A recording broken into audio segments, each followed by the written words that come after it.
प्रस्तुत है समाचार प्रभात।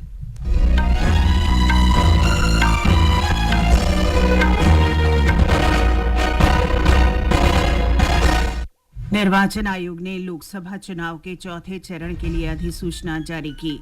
लोकसभा चुनाव के पहले चरण में 102 संसदीय क्षेत्रों के लिए कल होने वाले मतदान के लिए तैयारियां जोरों पर हैं। जम्मू कश्मीर के अनंतनाग जिले में आतंकवादियों ने बिहार के प्रवासी मजदूर की हत्या कर दी।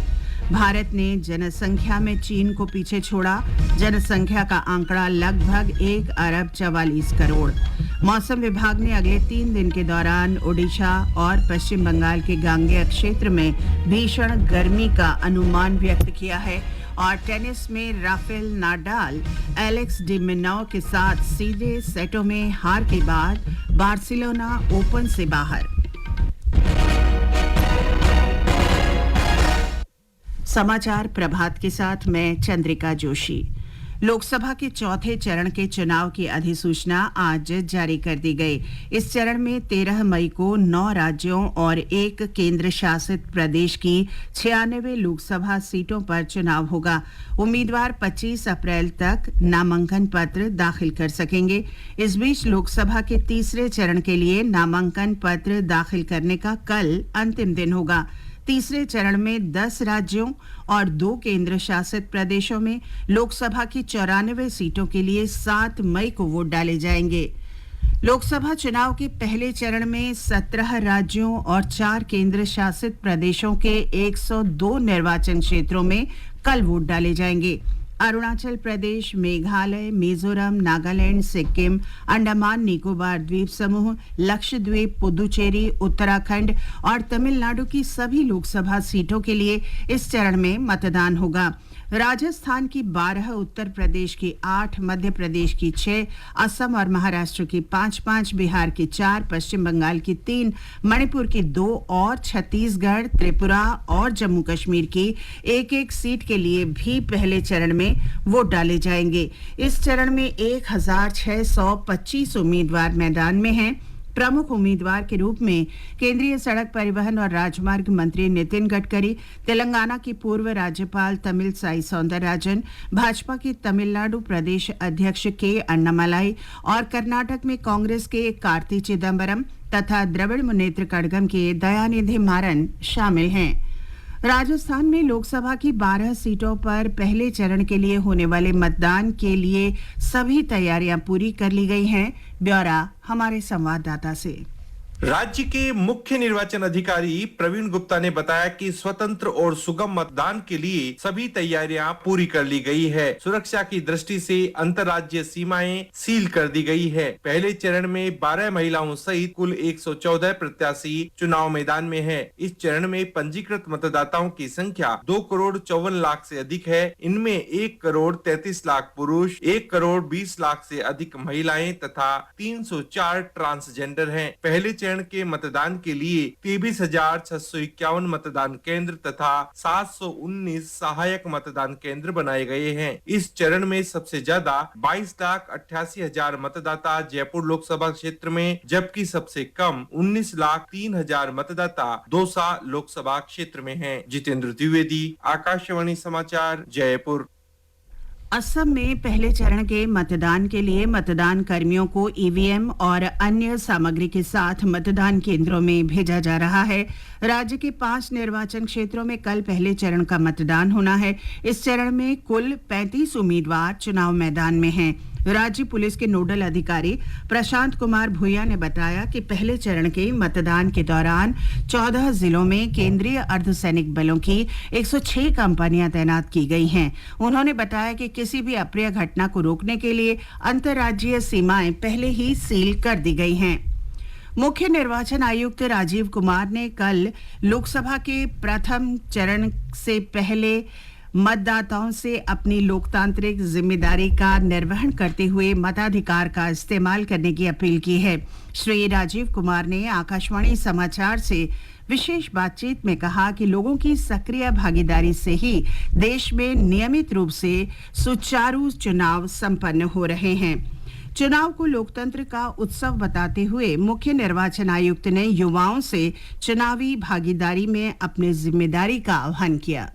देश के प्रिय मतदाताओं, आज भारत के लिए एक अत्यंत महत्वपूर्ण और अनमोल क्षण है। मतदान के फर्स्ट फेज का दिन आने वाला है। लगभग 16.5 करोड़ वोटर्स विभिन्न राज्यों में लगभग 1.86 लाख मतदान केंद्रों पर मतदान करेंगे। इस मौके पर मैं आपसे कुछ कहना चाहता हूँ। चुनाव भारत के लोकतंत्र की गौरवशाली अभिव्यक्ति है। मतदान करने जैसा कुछ भी नहीं है। भारत निर्वाचन आयोग और इसके लाखों अधिकारियों ने आपके मतदान अनुभव को शांतिपूर्ण, सहज और सुखद बनाने के लिए पिछले 2 वर्षों में बहुत कड़ी मेहनत। मुख्य निर्वाचन आयुक्त ने कहा कि मतदान केंद्रों पर मतदान की सभी बुनियादी सुविधाओं के प्रबंध किए गए हैं। प्रत्येक मतदान केंद्र को ग्राउंड फ्लोर पर बनाया है। मतदान केंद्रों पर पीने के लिए पानी, शौचालय, shed, ramp, wheelchair, help desk और वॉलंटियर्स प्रोवाइड किए हैं। हमने आपके निवास पर मतदाता सूचना पर्चियां भी पहुंचाई हैं। कृपया वोट करने जरूर आएं। ये हमारा अनुरोध है, अपील है, आपसे विनती है। और आप पाएंगे कि हमारे चुनाव अधिकारी विनम्रता पूर्वक और बहुत शालीनता के साथ आपका इंतजार कर रहे होंगे। और वो वोटर्स जिनकी आयु 85 वर्ष या उससे अधिक है, या जो पीडब्ल्यूडी मतदाता हैं, वो अपने घर से ही मतदान करने का विकल्प चुन सकते हैं। वो चाहे तो घर से ही वोट दे सकते हैं।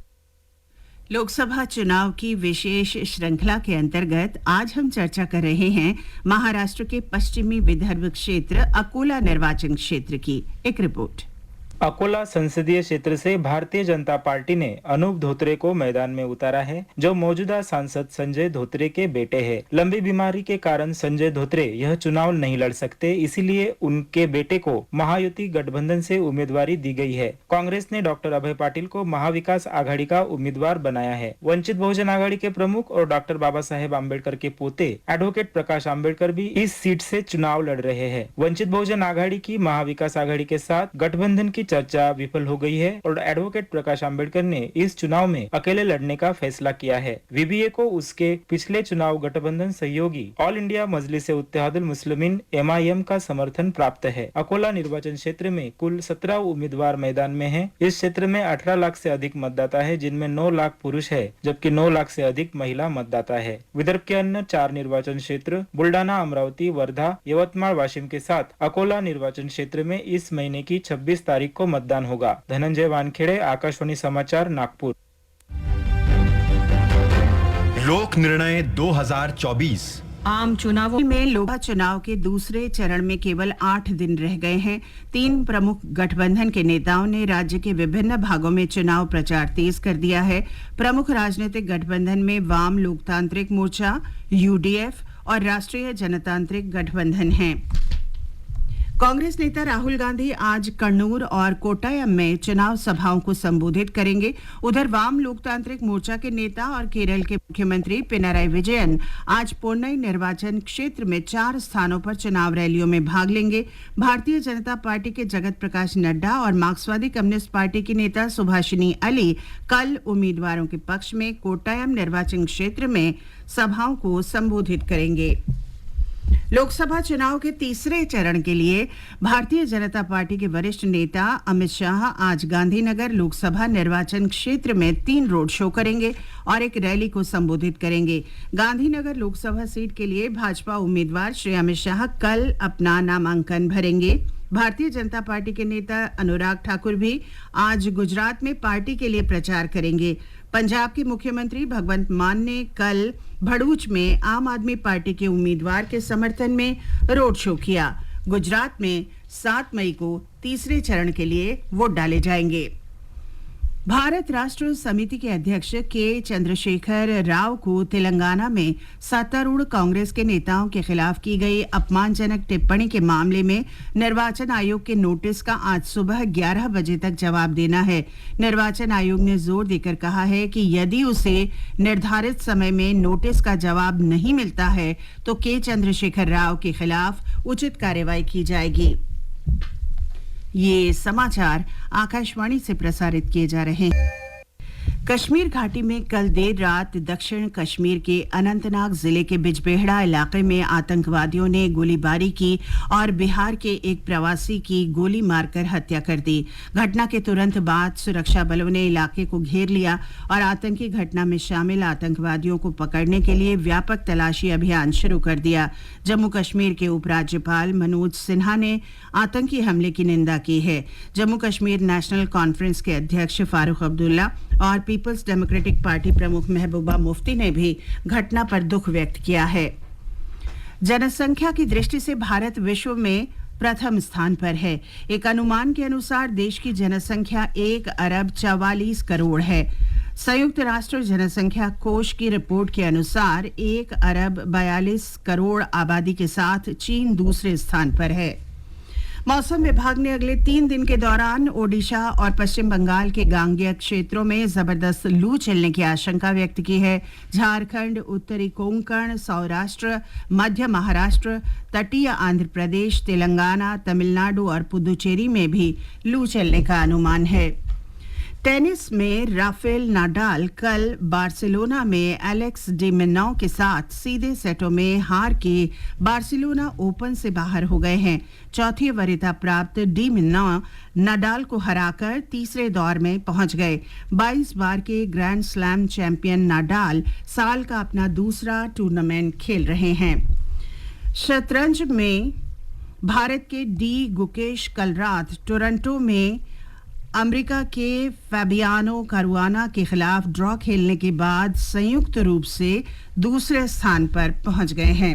आईपीएल क्रिकेट में अहमदाबाद में दिल्ली कैपिटल्स ने गुजरात टाइटंस को 6 विकेट से पराजित कर दिया। आज चंडीगढ़ में पंजाब किंग्स का मुकाबला मुंबई इंडियंस से होगा। और अब आज के समाचार पत्रों की सुर्खियों के साथ हैं नईम अख्तर। धन्यवाद चंद्रिका। अखबारों ने पहले चरण के प्रचार अभियान थपने और आखिरी दिन सभी दलों और उम्मीदवारों की भागम भाग को सुर्खियों में दिया है। हिंदुस्तान के शब्द हैं अंतिम दिन झोंकी ताकत। राजस्थान पत्रिका लिखता है लोकतंत्र के महायज्ञ में आहूतियों की शुरुआत कल से। जनसत्ता ने लिखा है पहले चरण का प्रचार थमा, 102 सीटों पर कल मतदान, 8 मंत्रियों की किस्मत दांव पर। तैयारियों में लगे और दूर दराज के इलाकों तक पहुंचते चुनाव कर्मियों के चित्र भी साथ ही दिए हैं। रामनवमी के अवसर पर कल अयोध्या की साज सज्जा और शंखनाद के बीच रामलला का दिव्य सूर्य तिलक लगभग सभी अखबारों ने मुख पृष्ठ पर चित्र के साथ दिया है। दैनिक भास्कर ने लिखा है अयोध्या अब सोती नहीं, दिन जैसी हुई रातें। नवभारत टाइम्स ने जनसंख्या पर संयुक्त राष्ट्र की एक रिपोर्ट की चर्चा विस्तार से की है। लिखा है भारत की आबादी सबसे ज्यादा 77 साल में दोगुनी हो जाएगी। रिपोर्ट में कहा गया है कि 2011 की जनगणना के अनुसार चीन की आबादी 142 और भारत की 121 करोड़। दुबई में भारी बारिश के बाद बिगड़े हालात की चर्चा भी अखबारों ने की है। नवभारत टाइम्स ने लिखा है कुछ ही घंटों में इतनी बारिश हो गई जितनी वहां औसतन 1.5 साल में होती है। अमर उजाला और हरिभूमि ने लिखा है 75 साल का रिकॉर्ड टूटा। अंतर्राष्ट्रीय हवाई अड्डे पर पानी भरने के चित्र के साथ पत्र ने लिखा है भारत आने वाली 28 उड़ानों के साथ कुल 40 उड़ानें रद्द। और अंत में मुख्य समाचार एक बार फिर। निर्वाचन आयोग ने लोकसभा चुनाव के चौथे चरण के लिए अधिसूचना जारी की। लोकसभा चुनाव के पहले चरण में 102 संसदीय क्षेत्रों के लिए कल होने वाले मतदान के लिए तैयारियां जोरों पर हैं। जम्मू कश्मीर के अनंतनाग जिले में आतंकवादियों ने बिहार के प्रवासी मजदूर की हत्या की। भारत ने जनसंख्या में चीन को पीछे छोड़ा। जनसंख्या का आंकड़ा लगभग 1,44 करोड़। मौसम विभाग ने अगले 3 दिन के दौरान ओडिशा और पश्चिम बंगाल के गांगेय क्षेत्र में भीषण गर्मी का अनुमान व्यक्त किया। और टेनिस में राफेल नाडाल एलेक्स डी मिनाउ के साथ सीधे सेटों में हार के बाद बार्सिलोना ओपन से बाहर। इसके साथ ही समाचार प्रभात का ये अंक समाप्त हुआ। नमस्कार।